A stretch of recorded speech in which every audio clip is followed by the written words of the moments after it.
someone that's diving in to be able to do that for you. And, you know, I already mentioned the potential kill threat if it's a PA plus a Grimstroke as well. Yes, I suppose you have a little bit of that with the Wave of Terror combined with the PA just jumping in onto the Skywrath, but I feel like you're giving up one lane to make another lane just as good as it could be if you just swap the supports around, you know? Yeah. I agree. So, I guess Grim Stack too. That's like not the worst, but there's no real good Dark Portrait targets here. So what's Laguna going to do with all of that farm? Charming personality. Is it going to need to be a Scythe early on the Grimstroke? Is it going to need to be like a Blink Dagger so that as soon as the Chakram goes out, you're just Phantoms embracing him? I wonder what the build as well is going to be from Nicky Cool. I'm trying to remember who it was yesterday, but I think it was Anchored actually that went the Manta style to deal with the Grimstroke, what we saw previously from Amar in one of those games. So we'll see if Nicky wants to do that as well. But again, nope, this time it's actually going to be a 2 for 2 in regards to the bounties. I did say call it last time, and I was correct, by the way. That's true. The 3 for 1 trade. Yes, that is true. We'll see if this time it's going to be enough for StoRm. How are they setting up? Okay, so they will send Dark up top, and they're going to send Laguna down bottom. So let's see what they're going to be able to do. For Matreshka. Like, if they are able to get in onto 1G, I think that's the big tool, right? He's got to make sure that he's staying as far away as he can and making sure that he's not giving up that first blood to Retsu. Ooh. Nice range creep deny from Retsu.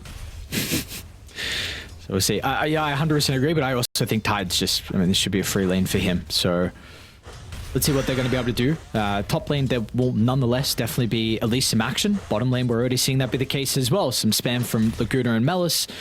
First round of spellers. I definitely think this is probably the weaker lane for StoRm overall, this bottom lane. So something we brought up in the draft is that, you know, your laning phase is definitely much weaker than what it used to be, especially if you're going to be paired up with someone who can't set up for blood, right?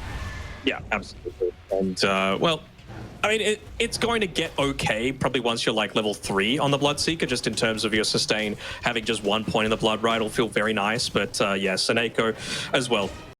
It's really going to be that level 3 timing that he's looking for, and you would have to say for Matreshka, level 2 is really where they can potentially look to make some stuff happen. They're very close to being able to pick it up, so the fact that Seneko's hit it first is a really useful thing, because he's going to be able to stay away. He's got the Icarus dive available if he does need to make a jump happen, but right now he knows that he's the one under threat of dying. So this could be pretty big, though, with at least Melis being able to free farm down bottom. No, we're going to see the double Bracer probably out of him. Bracer into Soul Ring, phase, and hopefully, I mean, with all that, if he can continue to play the lane, you know, this is going to be about like a 13 Blink Dagger timing with all his stats. So we'll see how much he's going to be able to do. They will get aggressive straight away with the 2. Seneko might just get bursted down, but the silence prevents that. God's Rebuke, and Arcade is still continuing to hunt. We got a first blood actually up top instead. Went too far forward. Skywrath still squishy as hell, and they might be able to get a kill onto Dominic. He doesn't have any points in Kraken Shell. All right. Wow. Well done. I imagine, you know, 1J is going to be vulnerable. I wasn't expecting the kills onto Dominic, though. I mean, it's a calculated risk to have to take, right? You know that a Tide Hunter with the gush plus the damage coming through from the concussive shot and the arcane bolt, they were going for their own first blood. They got damn close to being able to pick it up, but again, it just shows how vulnerable this lane can be if you're off the mark, as we might see that on Dark actually, but are they going to go for another jump here on this top side? Maybe just realizing that, well, he's only level 2, he's used Smash, he's used Gush. I know that I'm going to be able to hit into him, making sure that I'm not giving up too much. Oh, not, and dude, Melis very cute with the spear, but so we're able to chase him down. So StoRm, they get their first kill in our game 3. Lane is completely shoved out, though. I do want to quickly highlight mid while we got a couple of supports not playing the lane. Dude, Nicky Cool is bodying this Pango, and it's going to continue to be that way. Like, this is a very rough matchup for the Pangolier, and we've just seen Timbers overall in a 1v1. I don't know if there's a matchup that you lose, or maybe it goes even, but once you get 6, I don't know what... Yeah, melee especially. Maybe an OD, that's about it. Maybe Invoker as well, just because you're not really going the Timber Chain, so you can look to get, you know, mana burned. Dark, he's in another little bit of trouble in this top side. Gush, up in one. Oh, 1J. Deny? Easy. Deny? A bunch of stick charges on Retsu is going to be fine. Wonder wants to complete the wand. It's going to be a very spam heavy lane. And well, bottom, they might make a go on Laguna. Katie was a little bit too late to maybe chuck out that blood right with the slow. So really value Blightstone as well on this top side. I mean, just with 2 points Wave of Terror and a Blightstone, you've got -6 armor, which brings Tide into -3 and brings Skyreth into -5. He's actually got a chainmail delivered through for the Tide Hunter, just making sure that you could go into these phase boots to be able to start things off, because he is just getting harassed out far too much. Still though, what is all things considered, I mean, in terms of net worth, it's still StoRm on top, all across the board. Maybe, I mean, Dark has a healthy amount of farm for a support, I suppose, but in terms of the cores, I think they're still generally okay with things. What do we feel like is going to be the game plan, though, for Natty Narwhal? Because, again, like we said, you know, I guess once he gets his levels, he might be able to just shield crush, swashbuckle the lane, but how active is he looking to get on the Pango? The real question is, like, who can he even kill? I suppose, like, a rotation down towards bottom with, you know, being able to be given the Inkswell onto the Rolling Thunder, just provide an additional stun to potentially 100 to 0 down the Bloodseeker, because, I mean, Katie is very vulnerable until he's able to pick up the BKB for himself. So you can even see with his item build, he's going into a Ring of Basilius. He realizes that he is going to need to reach this point once the Panko has the potential to rotate towards him, that he just needs to leave the lane. He needs to be as hard to find as possible and waste as much time as he can. Level 6 pick up on Nikki Cool. He's getting very aggressive because of how low so many people are across the map. Oh, nice snipe on Laguna. I mean, you still do lose the Venge, so it's a 1-for-1. Nikki's going to get a refill in the bottle as well.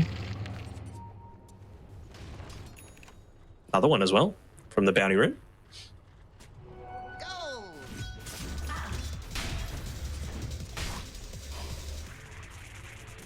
Once again, good start, just looks to continue. And we got to remember that this was a last pick Mars coming through from Matreshka. So it's something that we were really expecting to kind of tie the draft all together. Not exactly the strongest laning stage, and not exactly the best pairing for the lanes either to be able to make it work for them. We can see Bloodseeker is basically free farming down on this bottom side, and he's very close to being able to hit up into his level 6 as well. And I mean, if you're able to get that at a comparative timing to Natty Narwhal wanting to make rotations down towards you, that is such a huge tool at being able to make that turnaround happen. I've even seen in the past, like, Bloodseekers even TP in mid to try and get some involvement out of one of the power runes. So we'll see if he's going to be able to get that timing, because yeah, we've got the 8-minute power rune spawning shortly. Top lane, Dominic might be in some danger. Retsu's going to run back to the Grimstroke, so he gets that ink spell given over to him. And as a result, they're going to be able to get the kill as well. So nicely done. It does require 2 supports up here, but we know that this Phantom Assassin really needs a lot of injection of gold early on to be able to scale. I'm going to try and get a bit aggressive onto Natty Narwhal. He's lucky enough that he was able to pick up the shield rune, but he's got to make sure he stays away. Oh, nice silence. He didn't stay away from the trees.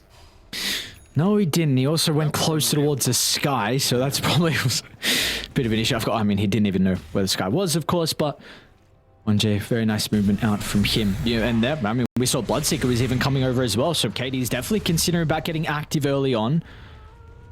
Potentially could help out getting this double kill mid lane. They did have an observer, so they're well aware with the Bloodseeker's positioning at the moment.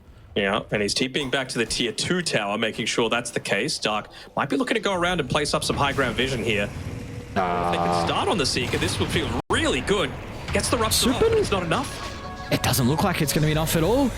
Supernova, maybe Nikki might feel confident about going in.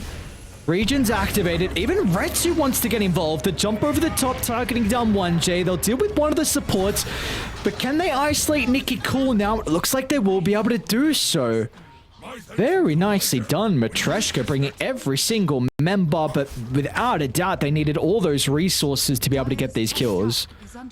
And you just have to wonder how different that would have been if they had some sort of vision up on that high ground, right? You had Seneko scout that one out previously with the Sunray, making sure that there was no Matreshka vision, but clearly just understanding that this Rolling Thunder was coming towards him with the Inkswell onto it makes him feel so much more of a dangerous place to be in as this Bloodseeker. They want to fight top though, StoRm. You've got this Ravage at the ready. Should be a guaranteed kill, especially with the damage out of Nicky Cool. Do have to look at Dark Swap though. He could be a potential factor here to keep the PA alive. Not if the Ravage clips under both of them though. And now while Dark is going to be chased down as well. So it will be a 2-for-1 across the map. Laguna was able to snipe Seneko inside the river. I think that was with the help of Natty Narwhal as well. So, and they're even going to look to try and go bottom to continue to slow down Katie's game. Something extra for the Nice little bounty rune being picked up as well by Natty Narwhal. One of the advantages of playing against such a lane dominator like the Timbersaw is that he really never has to leave the lane to be able to go back towards the jungle. Looks like it's the power runes being contested next as they spot out Seneko, but not before he's able to get a nice little D-ward off. Oh. Ooh. Dude, Red's just getting very active on this PA. I think he's going to be able to get the kill? Yeah, Natty's got Swash. Right.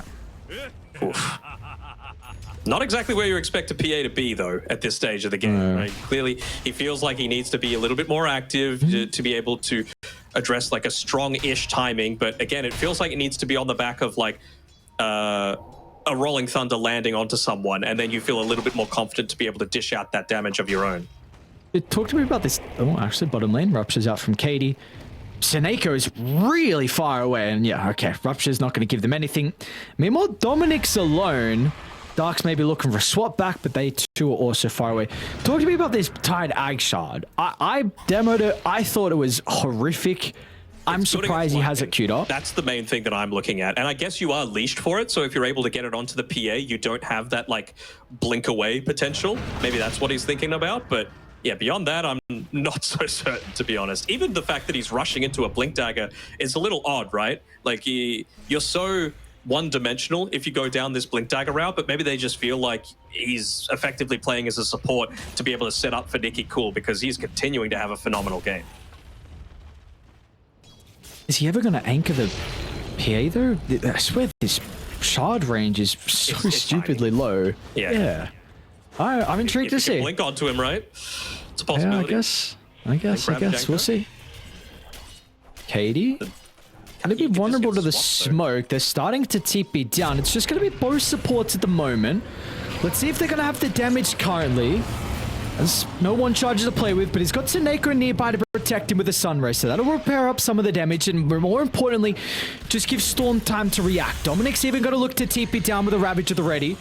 But Dark's just going to feed his life to the wolves. Can they get out, though? Because Laguna's still stuck in the trees. And now with 1J coming through the rift as well, they're going to be able to get the initial control. Ravage follow-up. Why not drop everything they require to get the big kill onto Natty Narwhal, who was a really pivotal reason of why they're able to take that second game.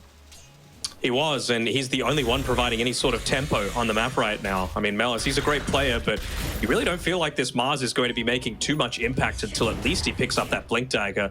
You know, occasionally, I suppose he can like look to shove out a lane, but you need to put yourself in such a vulnerable spot to be able to do that sort of thing.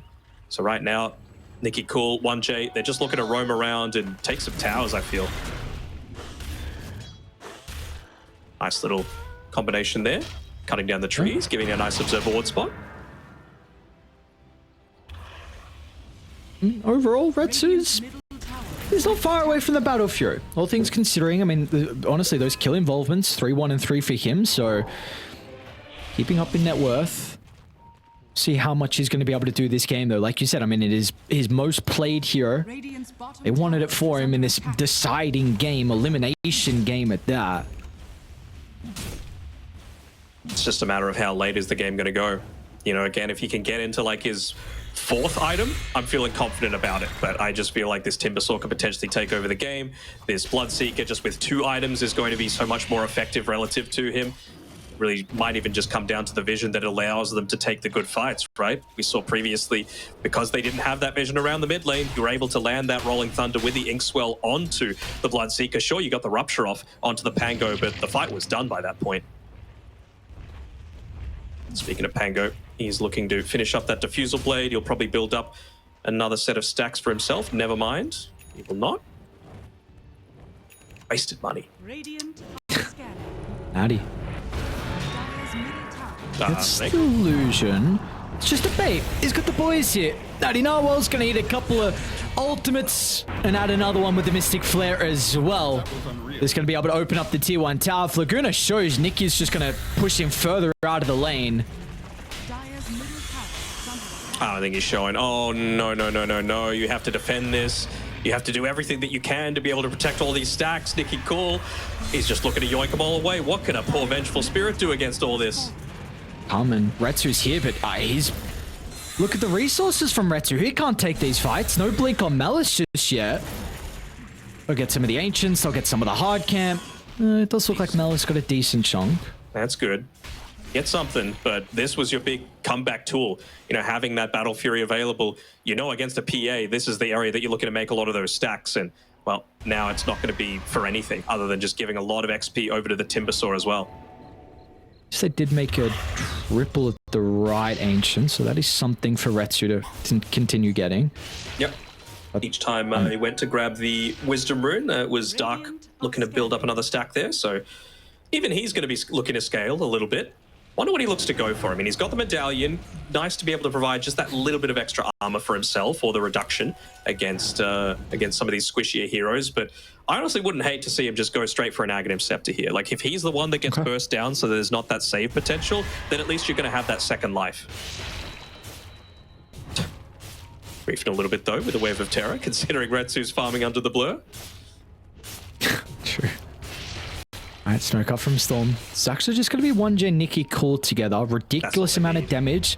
Yeah. But no setup for the Mystic Flare, and it's not going to matter in the end. Silence amplifies the damage, and Jesus Christ. Yep. Don't need more than that. There is going to be a DD that they can scout out for Dark, so that's... Okay, he's going to take the DD. Never mind, bottom lane, Retsu. Rapid juice from Dominic. He's going to need a jump target. He's got the creeps nearby, but Dominic blows him up with the Anchor Smash.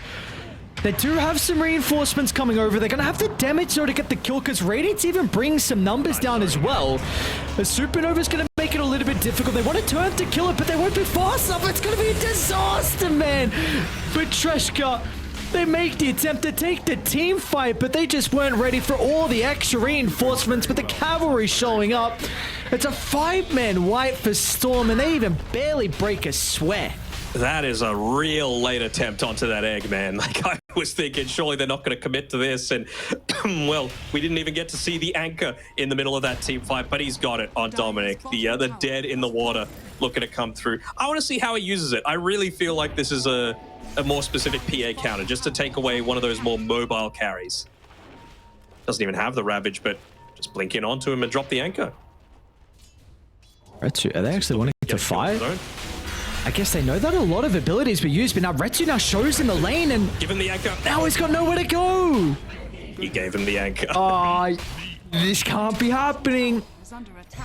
Phantom Assassin needs to be continuing to pick up the farm. This Battle Fury, he's really only gotten one component after it's been completed. They're going to continue to take away his triangle. 10,000 net worth lead now for Storm as well. And this isn't even the scary point yet. Like, the scary point for me was when Bloodseeker had his items a little bit sooner than you, and, well, it's going to be far sooner than you. He's already one component ahead towards that BKB. So once he turns up to the fights, what is Bloodseeker really scared of? You know, he's scared of the PA just getting in and putting him to death. But if PA doesn't have the BKB, you're going to get Mystic Flared. You're going to get silenced up. You're going to get Fire Spirited. You're going to get dead in the water. Like, there's so much that this PA is going to have to deal with. And you're going to need to stop revealing in the lane quite so much on Retsu, at least until you've got that BKB for yourself. This is the issue that I had with the Mars, though, right? It's a playmaker, but you need heroes to be able to make those plays with. And I gotta say, Avenge and a Grimstroke really don't feel like those things. And, oh, hopefully they don't go for a smoke here, because it would be right underneath that Observer Ward. Ravage is up in 10. More information. Everything is good to go. Even Katie's starting to move over. They're going to try and smoke because they scout out Dark. Nikki, an easy starter to the Venge will give them numbers advantage. And now they need to split away. They're going to try and get Katie, but a great timing out of the BKB means the Spear's not going to hold him down. The Magic, do they got him? Oh my lord, Natty Nawa gets blown up inside the teleport. You can't be here. And now Dominic as well. Ravage is still going to fly. Now they're a little bit too late to get some value out of her. So Nako's going to TP into the tier 1 tower. The split is perfect at the moment from Matreshka. Retsu can TP out, and that's the important thing. Oh, it stopped. All right. Well, that stops it as well. Mm-hmm. I was gritting my teeth as I was watching him walk up towards Retsu, but like we were saying before, the cast range is absolutely horrendous on that dead in the water, so wasn't able to get the PA before she TPs away. That was a really solid spear coming from Malice to be able to prevent the chase. They know Retsu's farming top. They saw him underneath the observer ward. They're going to see him under the lane now as well, and you are leashed, and you're about to die once again. With the voice lines coming out, Dark. He's only got 1 point in the nether swap. Doesn't even have that extra cast range. This is just some beautiful clean Dota from StoRm. From bottom to top they go. This is what I was talking about revealing on the lane, right? It just comes down to experience. In these pro level games, you cannot afford to be quite as obvious with where you're farming. The advantage of the PA, of course, is being able to take these gigantic stacks. And is she even taking the right-hand side? Okay, she did previously, but you gotta make sure you're getting up into this BKB without giving your life away. It's a lot of unreliable gold being lost every single time. The smoke isn't going to get caught by the observer ward, so at least they've got that to be able to play around with. Can they kill him, dude? He's got BKB, man. Yeah, I don't know. I think he had remnants of a shield rune or something, because Katie now, he stands his ground, and now they're going to get the Mars as well. It's just a disaster. You're not maybe not going to tap out, considering this is your last game. All hopes on Retsu, but like we said prior, they went from bottom to top. Now they went to mid. They are just sweeping across the map. There is no safe place to farm this game. They're even going to steal the Wisdom Rune as well, and maybe even the Tormentor. I mean, why not? If you could look to give a little bit of that extra utility over to the Phoenix, who's third in net worth for the team. Tidehunter's already got it. Bloodseeker would love to have a free shard. And, I mean, Timbersaw having it as well would just make sieging up onto the high ground even easier. So Tormentor still would work out really well for them, but they just want to take towers right now. They want to prevent the space for this PA to be able to pick up Pop. Poor Laguna. He was stuck in the trees for maybe the last minute, and now he chooses the time to run out. Very awkward time. Retsu as well, like, he just is showing on this bottom lane. He was standing in the trees himself for quite some time, just not wanting to reveal too much, and you can see they're slowly starting to move down towards him to try and pick him off, but this time around, he's not going to overstay his welcome. They think that this is where he's going to be. Nice scan. I mean, they know. He's not showing on the lane. He has to be here. It's just an incredible read. Oh, pretty nice TP. Yeah. He'll make it, okay. It's a good move. They might just still be able to take Roche.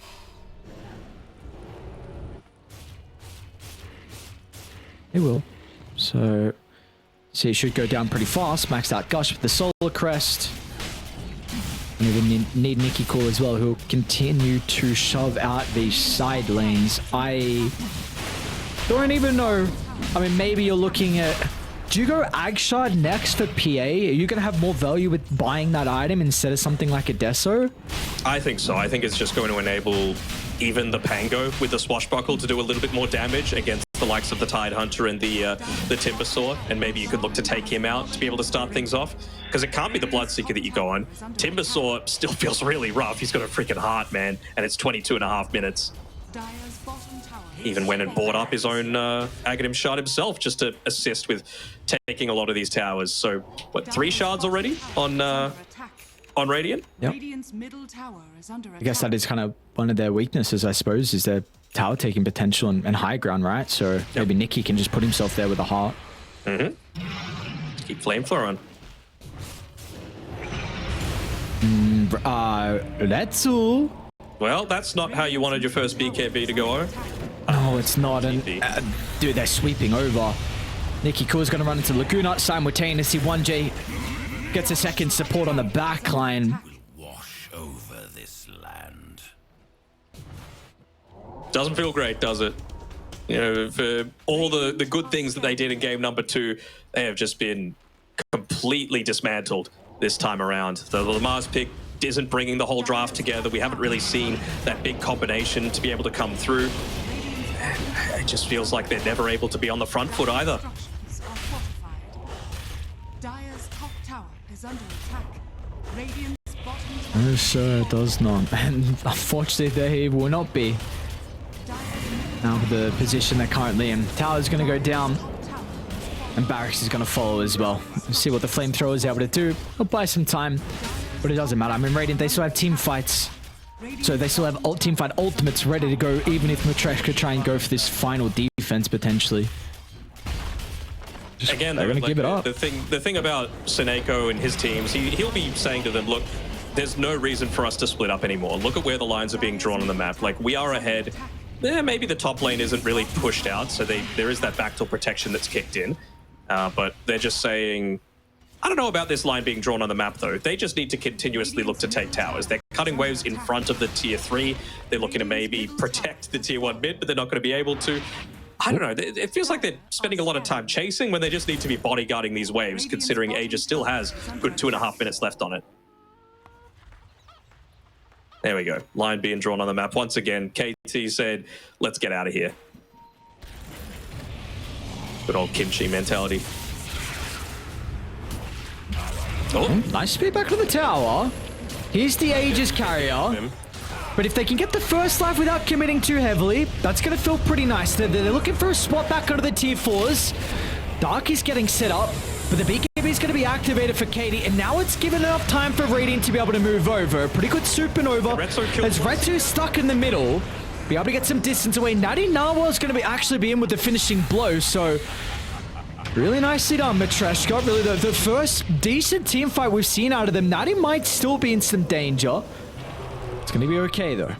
You can see the impact, though, of that BKB coming through from Retsu, right? There really isn't too much that they could do against him once he's in, especially considering how much Mellis forced in onto himself rather than onto the PA. It meant he was just free to do damage, and he did a hell of a lot in that one. 2.1k, like you said, was Natty Narwhal that ended up cleaning that one up there and getting a...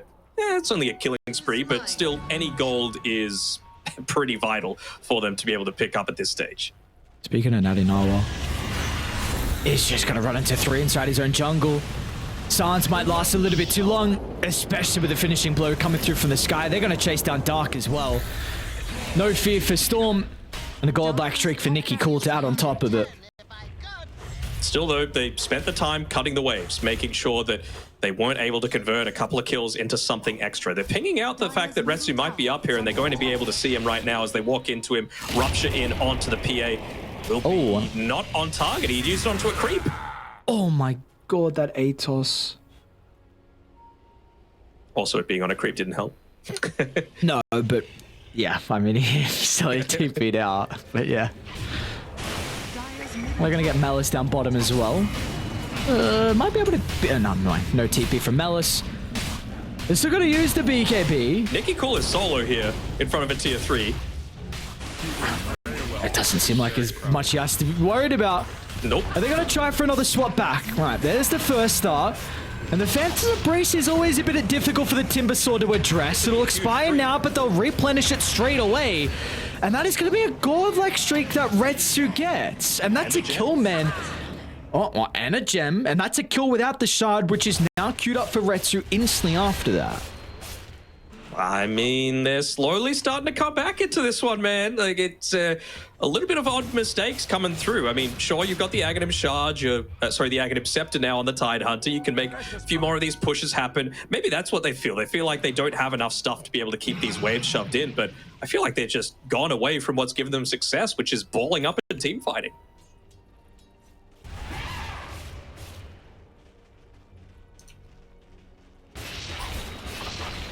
I wonder maybe if now after the couple of events that happen on the map, if they're going to be a bit hesitant with actually just balling up. This is a very early attempt for Roche to be up. So, no, someone's not keeping track. Okay, stressful scenario. I hope they don't continue to stay here, though. I hope not either. Oh, they are. Maybe they smoke and go through the twin gate and look to try and find someone. But the lanes are actually pushing for once this time around. So this feels like a little bit of an odd place and situation. Oh, no. Yeah. Oof. Doesn't feel great, does it? And the thing is, StoRm don't expect them to be there because they're like, surely they're not going to be around the Roach pit. Look where the scans are. They're like, where are they? They're either in their base or they're over here on the right side. This is where's Wally come to life. No, they're going to be forced to TP back though. They've got too many creep waves going. I mean, but Mars TP'd up there. That's true. Yeah, no Mars now, I guess. Luckily, they're not going to full-on commit to the push, maybe wanting to wait themselves for the second Aegis, still feeling like they are in a fairly solid spot, which, I mean, they are. You've got Aghanim Scepter as well on KD. He's looking to go into his own Aghanim Shard, so that's going to be really effective against someone like the Mars, just to deal with someone that's getting reasonably bulky on 2.7k HP on Melis. What do you think Mucho Gato is? Much cat? What kind of a suffix is that? Yeah, I guess, I mean, that's at least a translation, right? But I don't know. Oh, there's a DD as well. It's going to expire in another 10 seconds, and no one's been able to scout it out. That might have been all StoRm needed to be able to commit up onto the high ground, but feels like they might be a little bit spooked. And again, it's understandable, right? This is the elimination game. You lose this, you're out of the TI qualifiers. Radiant's top tower is under attack. Yeah, I'll Just into a refresher as well for Seneko. Oh, wow. All those sun rays are going to be pretty damn effective. Even just for the mischance for the PA feels so vital. But I mean, if Retsu's able to get up to level 20 and the Ags, this game is, I don't want to say even, but very winnable for Matreshka. Radiant's middle tower is I mean, the under probability's going down quite a lot. Highest was 8%. Dominic's going to lead the charge up into their own triangle. They're looking to try and bring control, and that is in a pretty good position. Up the smoke and get out. They do ping him, though. They're a little bit split, though. They don't see Retsu, but I think they see Radiant's Dark. top tower is under attack. Trying to group up as best as they can on Matreshka. They're going to TP to try and cut them off on the retreat. Is Nikki Cool's going to be able to get towards Laguna? What's the call now? It's a bit messy on Matreshka. Meanwhile, over towards the triangle, Retsu, he forced out the egg, but he's going to have to retreat as a result to this. Katie's got some movement speed, though, to catch up. Rupture's potentially going to be there in a couple of seconds. They'll be able to find the BKB out. They should be able to escape. Can Natty Narwhal get out too? And it looks like he can. So both supports are the only casualty for Matreshka.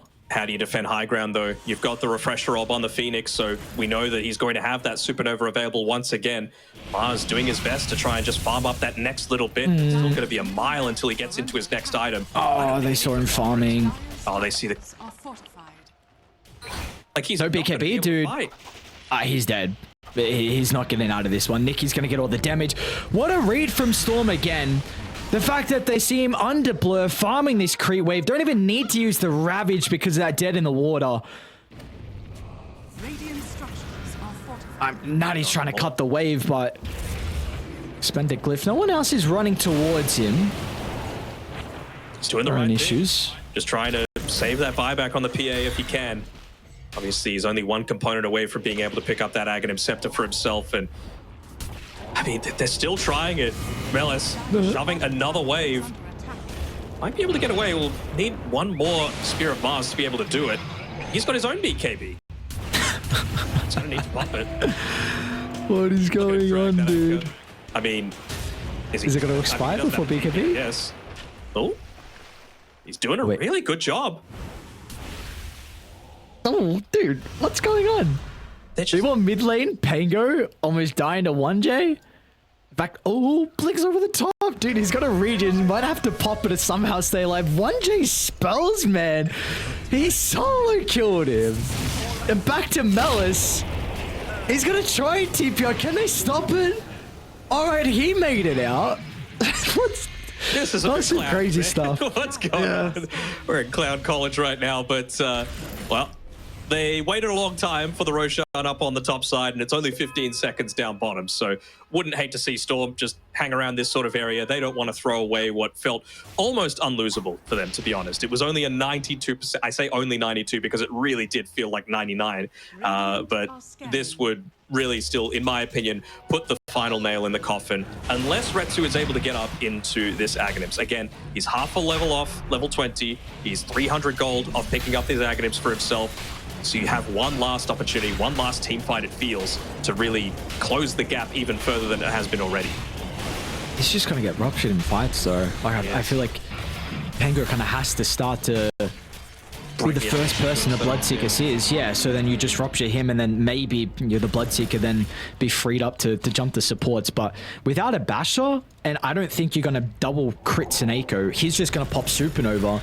And all of a sudden, you're trying to kill a Phoenix, and then you're stuck in the middle of the fight. You won't even kill Seneko. He's got 2,300 health. Even if so how do you kill him? Right, he's got Ghost Scepter. Yeah. No Nullifier yet.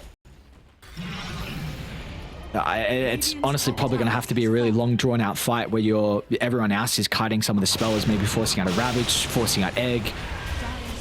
They honestly wouldn't hate someone getting hit by the Rupture right now, though, to be able to start things off, opening up the fight for the PA. They don't want to expend too much. They might have to use the BKB on Melis, though. Yeah, they'll still deal with the first life. Arena BKB for it, though. Let's see if it's going to be worth it. 99 Walls charging up the Rolling Thunder. Retsu's gone for the back. Doesn't see an opening. Oh, the Ravage jump in from Dominic, though, straight onto the support for the Egg as well, deep inside the base. Some responses, but there won't be any. As Retsu's still hunting, but yeah, hasn't found an opportunity to jump. They're just clumped up on StoRm. He's already used the Refresher as well on Seneko, realizing how important it is. He's got to go soon. Be as tanky as possible, but no, he's had to use a second lot of the blur. He's, what, 5 experience away, 20 experience away from level 20. You're just losing your base. You got to do something, Retsu. He's going to pop shortly from Seneko. Natty's going to jump in. They're going to try and get the Bloodseeker. Couple of crits, one more swipe. They'll get the kill. It freshes to Blink, and it jumps back over the Timber. Break is there, but importantly, it was a buyback used. Nice Timber chain as well. Retsu, does he have to damage so? With a shard on cooldown with the fan and knives, they're not going to be able to get the kill. Now Nikki turns, eats the cheese, and that's all she wrote. Nothing they've got left in the arsenal. They did their best for one last fight, but StoRm, they're just too far ahead. G's are dropped, and unfortunately for Matreshka, they're going to be eliminated from the qualifiers. Back-to-back defeats for them will send them packing. Yes, it will, and well, we were thinking 80+% for StoRm this time around.